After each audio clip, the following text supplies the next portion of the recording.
2025 পালনে সারা দেশের বৌদ্ধ বিহারগুলোতে নিরাপত্তা নিশ্চিত করেছে, যার ফলে গত 5 মে তারিখে বৌদ্ধ ধর্মানুসারীগণ আনন্দঘন পরিবেশে বৌদ্ধ পূর্ণিমা উদযাপন করতে সক্ষম হয়েছেন। সাম্প্রদায়িক সম্প্রীতি বজায় রাখা ও কূটনৈতিক এলাকার নিরাপত্তা, সেনাবাহিনী দেশের সাম্প্রদায়িক সম্প্রীতি বজায় রাখা সহ বিদেশি কূটনৈতিক ব্যক্তি ও দূতাবাসগুলোর সামগ্রিক নিরাপত্তা নিশ্চিত কাজে নিয়োজিত রয়েছে। উপস্থিত প্রিন্ট ও ইলেকট্রনিক মিডিয়া সাংবাদিকবৃন্দ, দেশের বিরাজমান পরিস্থিতিতে বাংলাদেশ সেনাবাহিনী দেশের সার্বভৌমত্ব রক্ষা, দেশের জনগণের জানমাল এবং রাষ্ট্রীয় গুরুত্বপূর্ণ সম্পদ ও স্থাপনার নিরাপত্তা প্রদান সহ সার্বিক পরিস্থিতি স্থিতিশীল রাখতে নিরলসভাবে কাজ করে যাচ্ছে। সম্মানিত সেনাবাহিনী প্রধানের দিক নির্দেশনাকে অনুসরণ করে দেশের চরাঞ্চল সহ ৬২ জেলায় সেনা সদস্যরা আইন শৃঙ্খলা রক্ষায় অন্তর্বর্তীকালীন সরকারের সংশ্লিষ্ট মন্ত্রণালয়, আইন শৃঙ্খলা রক্ষাকারী বাহিনী, স্থানীয় প্রশাসন, বিভিন্ন সংস্থা, গণমাধ্যম ও সাধারণ জনগণের সাথে সম্পৃক্ত হয়ে সমন্বিত প্রচেষ্টার মাধ্যমে সার্বক্ষণিক সক্রিয়ভাবে দায়িত্ব পালন করছে। ভবিষ্যতের দিনগুলোতে জানমালের প্রতিসাধন, মব ভায়োলেন্স, জনদুর্ভোগ সৃষ্টি করতে পারে এমন কর্মকাণ্ডের বিরুদ্ধে সেনাবাহিনী কঠোর পদক্ষেপ গ্রহণ করবে। বাংলাদেশ সেনাবাহিনী একতাবদ্ধ হয়ে সর্বদা দেশের জনসাধারণের পাশে থেকে সার্বভৌমত্ব রক্ষার্থে বদ্ধপরিকর। ধন্যবাদ সকলকে। আমরা ফর্মাল পার্টটা শেষ করলাম। যদি এখন আপনাদের কোনো প্রশ্ন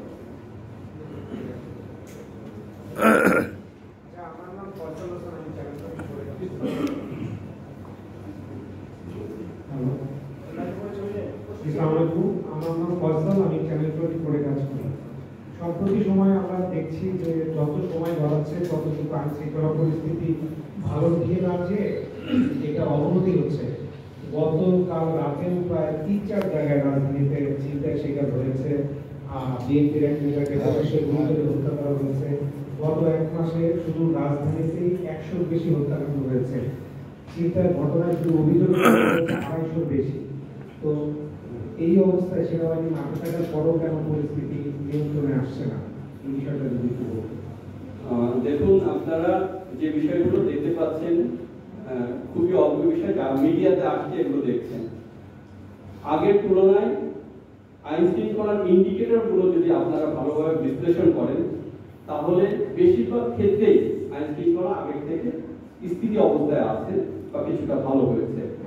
আমরা দিন রাত সর্বদা নিরলসভাবে আইন শৃঙ্খলা উন্নয়নের জন্য কাজ করে যাচ্ছে। আইন শৃঙ্খলা উন্নয়ন শুধুমাত্র সেনাবাহিনীর একার দায়িত্ব নয়, এখানে অন্যান্য আইন শৃঙ্খলা বাহিনীরও দায়িত্ব রয়েছে। সকলে মিলে সমন্বিতভাবে আমরা কাজ করলে। আমি আরেকটা বিষয় কি বললাম যে আমরা জানতে পেরেছি বিভিন্ন সামাজিক যোগাযোগ মাধ্যমে বিভিন্ন সময়ে যে অফিসার্স অ্যাডমিনিস্ট্রি হলো মাননীয় সেনাপ্রধানের, সেখানে তিনি নির্বাচনের ব্যাপারে মনে হয় কথা বলেছেন, করিডোর বন্ধ কিংবা স্টারলিংকের এই বিষয়গুলো নিয়েও কথা হয়েছে। আপনি যদি বিষয়গুলো একটু ব্যাখ্যা করেন যে নির্বাচনের ব্যাপারে আপনাদের কোনো অবস্থান আছে কিনা সেটি নিয়ে যদি একটু বলতেন। আর দ্বিতীয় বিষয় হচ্ছে করিডোর বন্ধ এবং স্টারলিংক নিয়ে অনেকেই বলছেন এবং বিভিন্ন পত্রপত্রিকায় দেখা হচ্ছে যে এটি দেশের সার্বভৌমত্ব রক্ষার ক্ষেত্রে বিভিন্ন চ্যালেঞ্জ তৈরি হতে পারে। সেই চ্যালেঞ্জটিকে কি আপনারা আসলে আমাদের নিচ্ছেন কিনা এবং নিলে আসলে কি ধরনের পদক্ষেপ নিচ্ছেন? এবং আরেকটি প্রশ্ন আমার ছোট করে, সেটি হচ্ছে যে আমরা দেখেছি যে জাতীয় ঐক্যমত্য কমিশনের যে একটি প্রক্রিয়া সেটি আসলে এখন চলছে, সেখানে পাহাড়ের বিভিন্ন বিষয়ে আপনারা সবসময় অবগত থাকেন এবং সেখানে সক্রিয় থাকেন। সেইখানে আমরা দেখেছি যে সেখানে বেশ একটি পাহাড়ি সদস্য গোষ্ঠী তারা এসে সেই ন্যাশনাল ঐক্যমত্য কমিশনের সাথে তারা একটি বৈঠক করেছে। এই বিষয়টিও আপনারা কিভাবে দেখছেন একটু জানাতে তিনটি বিষয়। জি, আপনি প্রথমেই আপনাকে বলে নিই অফিসার্স অ্যাড্রেস। দেখুন, সেনাবাহিনী প্রধান যে কোনো সময় বা সময়ের সময় অফিসার সৈনিকের সাথে কথা বলে থাকেন, দিক নির্দেশনা দিয়ে থাকেন। এটি তারই একটি ধারাবাহিকতা মাত্র। এখানে আমরা কোনো সাংবাদিককেও ডাকিনি, তিনি জাতীয় উদ্দেশ্যে কোনো ভাষণ দেননি বা আইএসপিআরও সরকারিভাবে কোনো বিবৃতি দেয়নি। তো আপনারা যেটা গণমাধ্যমে বা সোশ্যাল মিডিয়াতে দেখছেন, এটা সঠিকতা বা বস্তুনিষ্ঠতা নিয়ে যথেষ্ট বিবেচনার দাবি রাখে। তো সে বিষয়ে আপনারা ভালোই বুঝতে পারছেন। আর আপনার যে বাকি বিষয়গুলো, সেগুলোর বিষয়ে আমি আগের মতোই বলবো যে জাতীয় নিরাপত্তা বিঘ্নিত হওয়ার হয় এমন কোনো বিষয়ে সেনাবাহিনী সম্পৃক্ত হবে না। আর পাহাড়ি যে একটি দলের কথা বলেছেন, এটা আপনারাই জানেন, এটি একটি আত্মস্বীকৃত টেররিস্ট দল যারা সংখ্যাপূর্ণ কাজ করে থাকে। তো তাদেরকে নির্বাচনে যুক্ত করা সমীচীন নয় বলে আমরা মনে করি। তবে নির্বাচন ইস্যুতে সেনা প্রধান যে কথাটা বলেছে সেইটা একটু যদি আপনি clear করেন। দেখুন, নির্বাচন নিয়ে এ বিষয়ে অনেক আলোচনা হয়েছে, এ বিষয়ে আমরা এখন আর কোনো কথা না বলি। আমি মৌলিক জবাবের কাছে করছি বিভিন্ন সামাজিক যোগাযোগ মাধ্যমের নির্বাচন করে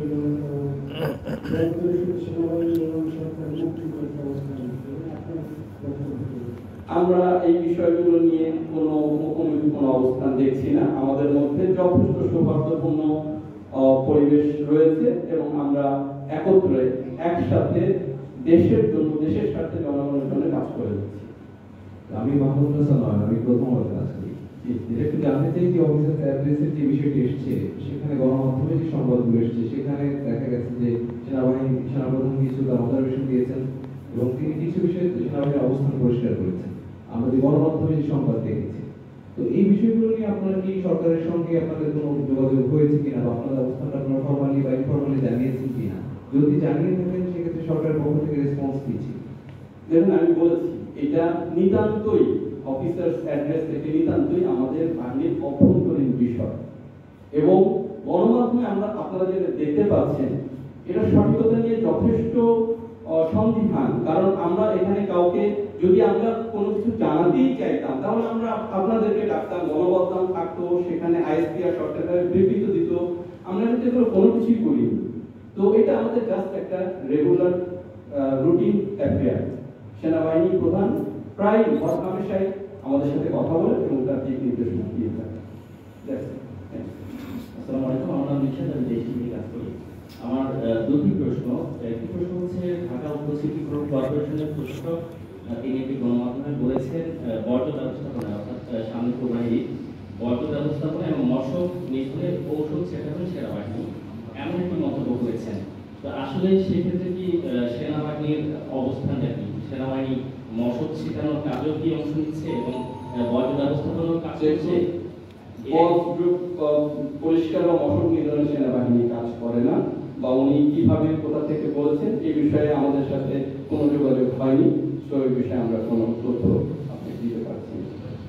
আরেকটি বিষয়, সেটা হচ্ছে সামাজিক যোগাযোগ মাধ্যমকে কেন্দ্র করে আমরা সামাজিক যোগাযোগ মাধ্যমে ইদানিং দেখছি যে সে অস্থিতিশীল পরিস্থিতিগুলোকে বিবেচনা করে বা সেগুলোকে তুলে ধরে সেনাবাহিনী পরে নির্বাচনে ঘোষণা দিয়েছিল যে ডিসেম্বরে নির্বাচন হবে। সেক্ষেত্রে ডিসেম্বরে যদি নির্বাচন না হয় সেক্ষেত্রে সেনাবাহিনীর অবস্থান কি থাকবে এবং